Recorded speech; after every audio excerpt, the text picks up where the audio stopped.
What happens when a beloved late-night host sits down for what should be a friendly interview and instead finds himself face-to-face with entitlement gone wild?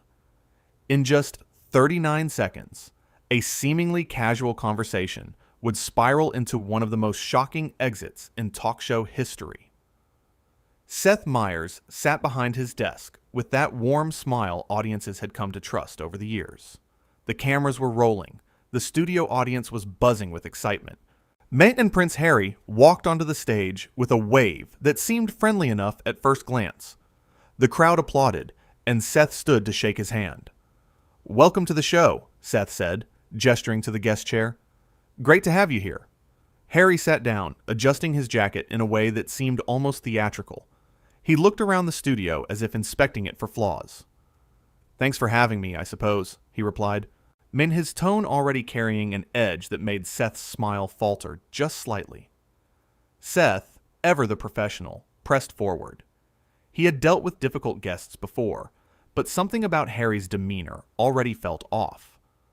"So, you have been doing a lot of press lately, talking about your life, your experiences.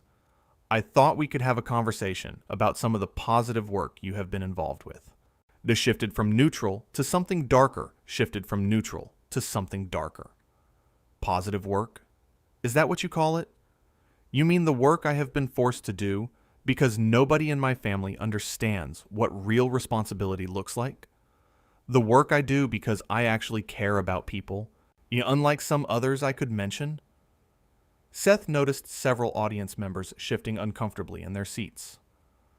"Well, I would not say forced. From what I understand, you have been quite passionate about your charitable endeavors." "Passionate?" Harry repeated with a bitter laugh. "You know what, Seth? Let me stop you right there. I can already tell where this is going. You are going to try to paint this nice little picture, ask your safe little questions, and expect me to give you safe little answers. Is that the plan?" The audience went quiet. You could hear the confusion rippling through the crowd. Seth's eyebrows raised, but he kept his composure. This was live television, and he needed to navigate carefully. "I actually just want to have a conversation. There is no agenda here beyond getting to know you better and letting the audience see a different side of you." "A different side?" Harry scoffed. "What side would that be exactly?" "Putting on a show for everyone." Seth putting on a show for everyone. Seth paused, choosing his words carefully. "I do not think anyone expects you to pretend. In fact, I think a lot of people admire the charitable efforts you have put forward and would love to hear about them directly from you."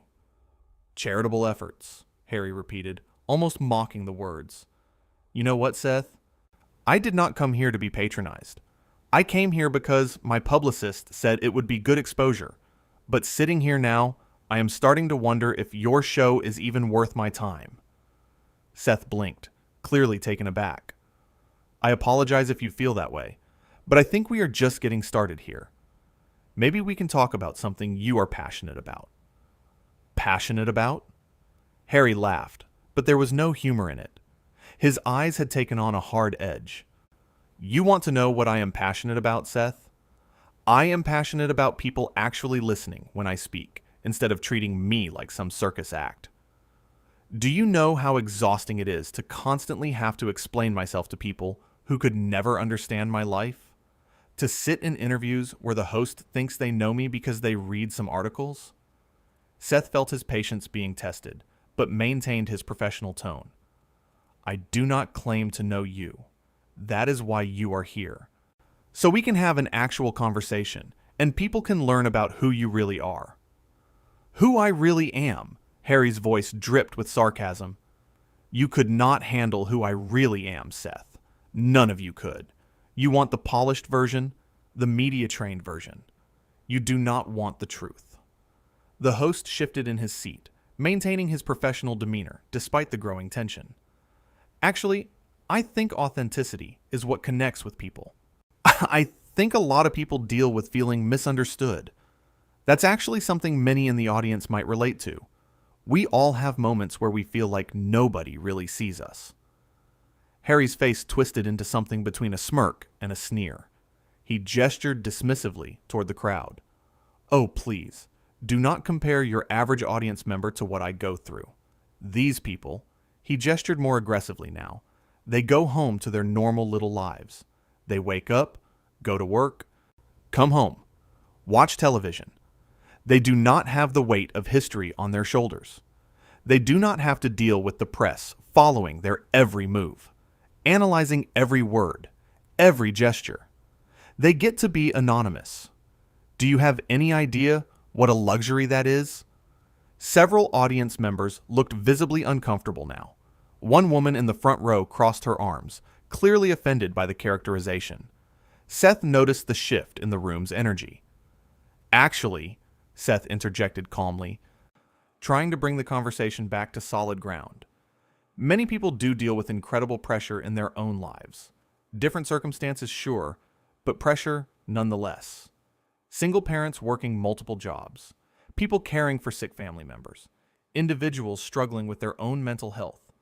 Struggle is not exclusive to any one person or position."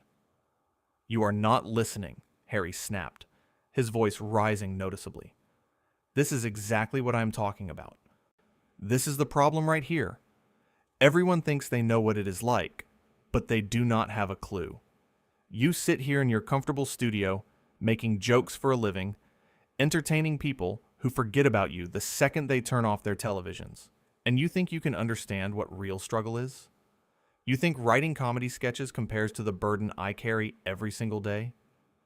The audience was dead silent now. The tension in the room was thick enough to cut with a knife. "In your specific situation, I am not trying your specific situation. I am not trying to diminish whatever you are going through. I just think that human experience, while different for everyone, has some common threads. We all deal with pain, with pressure, with feeling misunderstood. The details differ, but the emotions are universal." Harry leaned forward aggressively, and his hands gripping the armrests of the guest chair. "Common threads? Let me tell you about common threads, Seth. The common thread is that everywhere I go, people like you try to minimize what I have been through.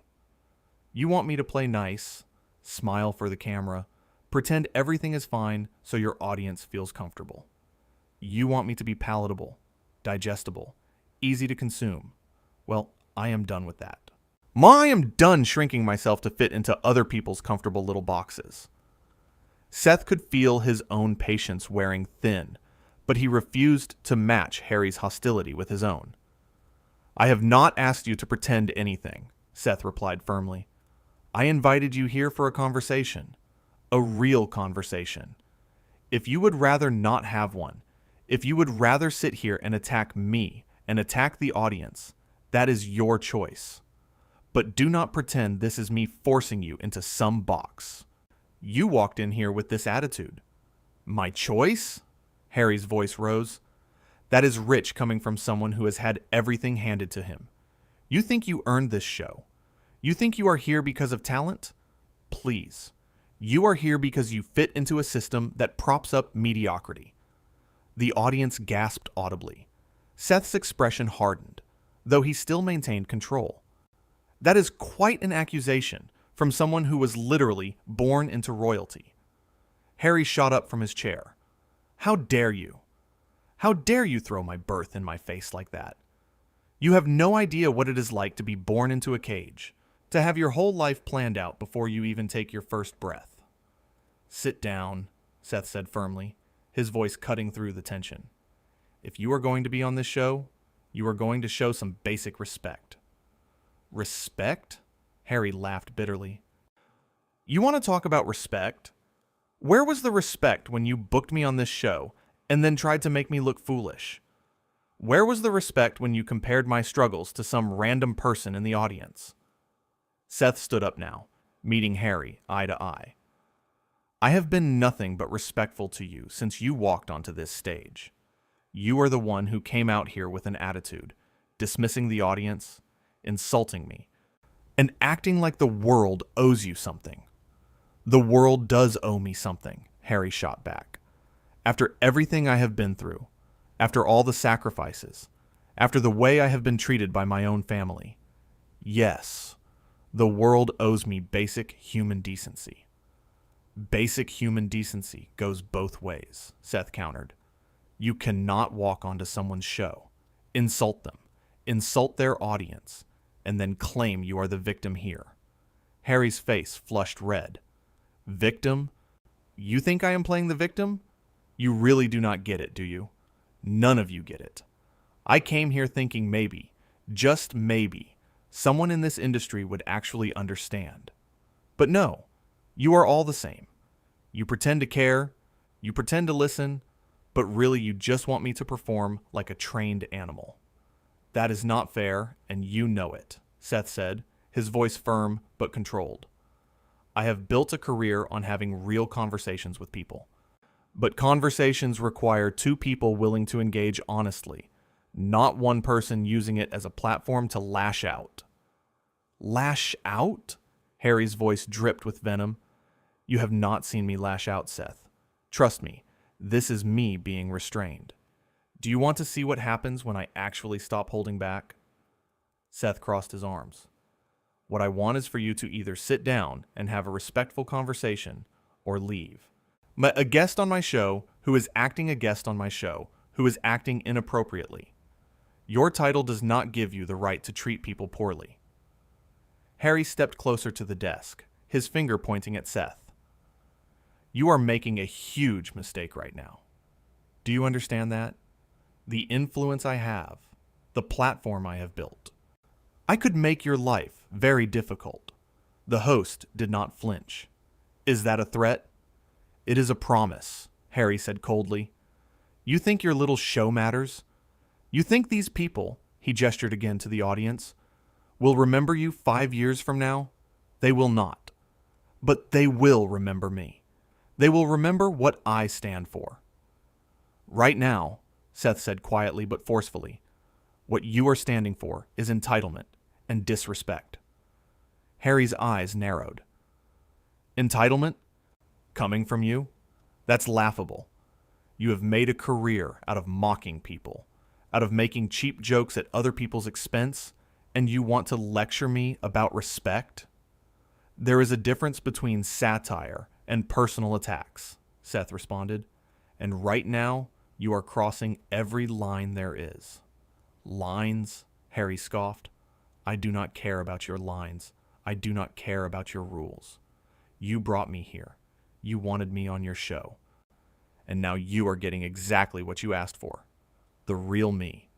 The me that does not play by your little media games anymore. Seth took a deep breath. Here's the thing. I did want you here. I thought we could have a meaningful conversation. But what you are doing right now is not being real. It is being cruel. And I will not stand here and let you continue to disrespect me, my staff, and my audience. Oh, you will not stand for it? Harry mocked. What are you going to do about it, Seth? Huh? Are you going to throw me off your precious show? Go ahead. That will look great for you. The big bad American host who kicked off a prince. The headlines write themselves. Seth's expression remained steady. You are right about one thing. The headlines will write themselves, and they will say that you came onto this show, acted belligerently, and forced me to make a choice between enabling your behavior or standing up for basic decency. I choose decency. Harry laughed sharply. You are actually doing this? You are actually going to make me leave? No, Seth corrected. You are making yourself leave. Every word out of your mouth since you sat down has been building to this moment. I gave you multiple chances to reset, to have an actual conversation, and you threw every single one back in my face. This is unbelievable, Harry muttered, shaking his head. Absolutely unbelievable. Do you know how many shows would kill to have me on? And how many hosts would give anything for this opportunity? Then go on those shows, Seth said simply, because this is not working. You came here with an agenda that had nothing to do with conversation and everything to do with venting your frustrations on whoever was in front of you. I am sorry you are going through whatever you are going through, but I am not your punching bag. Harry's voice turned icy. You will regret this, Seth. I guarantee it. Maybe, Seth acknowledged. But I will regret enabling this behavior more. Enabling? Harry's voice rose again. You are so self-righteous, standing there like you are taking some moral high ground. Let me tell you something. You are not special. This show is not special. You are just another cog in a broken machine, and someday you will realize that. Seth gestured toward the stage exit. I think it is time for you to go. Fine, Harry spat. I did not want to be here anyway. This whole thing was beneath me from the start. Then we agree on something, Seth said quietly. Harry turned sharply, nearly knocking over the guest chair as he did. He stormed toward the stage exit, but paused at the edge, turning back one more time. You made an enemy today, Seth. Remember that. Seth met his gaze without flinching. I will take that over being complicit in treating people with disrespect any day. Harry said nothing more. He simply turned and walked off the stage. And stood there for a moment. Collecting himself. He slowly sat back down at his desk, running a hand through his hair. The cameras were still rolling, capturing every second of the aftermath. Well, Seth finally said to the audience, his voice measured. That was not how I saw this interview going. A few nervous laughs rippled through the crowd. We are going to take a quick break, and when we come back, we will try to end the show on a better note than that. As the show cut to commercial, Seth sat back in his chair, the weight of what had just transpired settling over the studio. The crew members exchanged glances, equally shocked by the hostile exchange they had just witnessed. The segment producer rushed over to Seth during the break. Are you okay? She asked. Seth nodded slowly. Yeah, I am fine. That was intense, but I do not regret how I handled it. Should we address it when we come back? The producer asked. Seth thought for a moment. No, I think we let it speak for itself. What people saw is what happened. No need to belabor it. In the hallways backstage, Harry was already being escorted out by security, his publicist frantically making phone calls, trying to do damage control for a situation that had spiraled completely out of control. Staff members who had been watching on monitors in the green room stood in small clusters, whispering about what they had just seen. One of the writers approached Seth as the commercial break neared its end. That took guts, he said simply. Seth gave a small smile. I just did what felt right. Nobody should have to put up with that kind of treatment, title or no title. The floor director counted down the seconds until they were back on air. Seth straightened his papers, composed himself, and when the camera's red light came on, he was back to being the professional host his audience knew and trusted. We are back, he said to the camera. And you know what? Let us talk about something positive. He shifted gears completely, moving into a lighter segment that had been planned for later in the show, giving the audience a chance to recover from the tension of the previous segment. But even as Seth moved forward with the show, the gravity of what had occurred hung in the air. It was not every day that a host had to make the call to effectively end an interview because of a guest's behavior. It was not every day that someone walked onto a stage with such apparent contempt for everyone around them. As the show continued, Seth found his rhythm again, delivering jokes, interviewing other guests who had been bumped up in the order and generally doing what he did best. But in the back of his mind, he knew that the confrontation with Harry would be the moment everyone remembered from this particular episode. When the show finally wrapped, Seth sat in his dressing room, still processing everything. His executive producer came in and sat down across from him. You handled that perfectly, she said. I know it was not easy. With all this anger and just needed to unload it on someone. Some people are going through things we cannot see, the producer offered. True, Seth agreed, and I have empathy for that. But empathy does not mean accepting abuse. There has to be a line. And you drew it, she said. wore it clearly and firmly. Seth leaned back in his chair, exhaling deeply. I just hope people understand that this was not about ego or power or any of that. It was about basic respect. The kind of respect every human being deserves, whether they are sitting behind a desk or sitting in the guest chair. The producer smiled. I think people will see that. Your integrity came through loud and clear. As Seth finally headed home that night, he reflected on the strange turn the evening had taken. And he had hosted hundreds of guests over the years, some more challenging than others, but nothing quite like what had happened with Harry. The entitlement, the anger, the complete disregard for basic courtesy, it had all been so unexpected and so intense. But in standing his ground, in refusing to let the interview continue on those terms, Seth had sent a clear message. No matter who you are, no matter what your background or status, treating people with respect is not optional.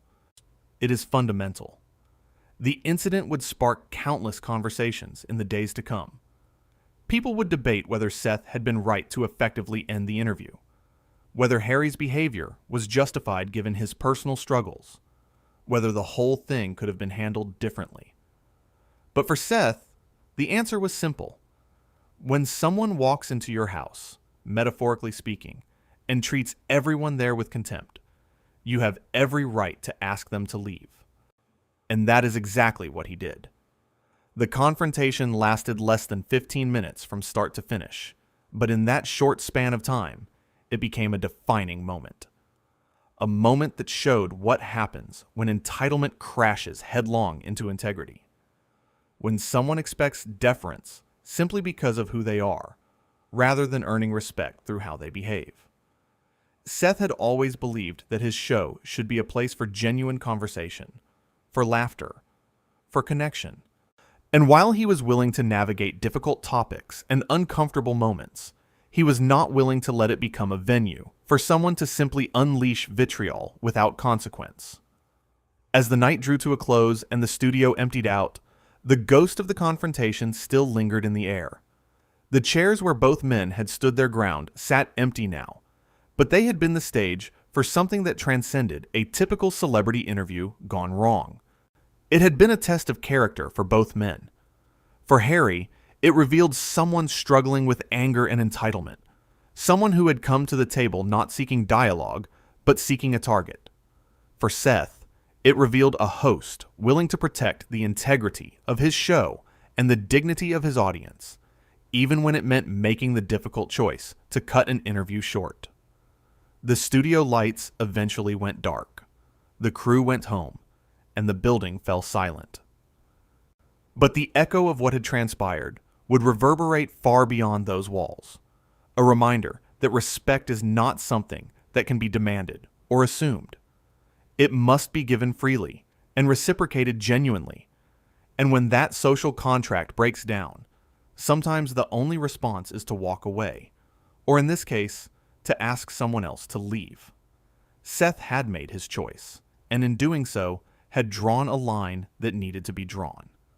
A line that said some behavior is simply unacceptable, where regardless of who is engaging in it. And while the confrontation had been uncomfortable, even painful to witness, it had also been necessary. Because at the end of the day, a talk show is built on mutual respect between host and guest, between the people on stage and the people watching. When that respect evaporates, when one party decides that their status exempts them from basic courtesy, the entire foundation crumbles. And Seth Meyers was not willing to let that foundation crumble. Not on his watch, not on his show. So he made the call, he stood his ground, and he showed that sometimes the most powerful thing you can do is simply say, enough is enough.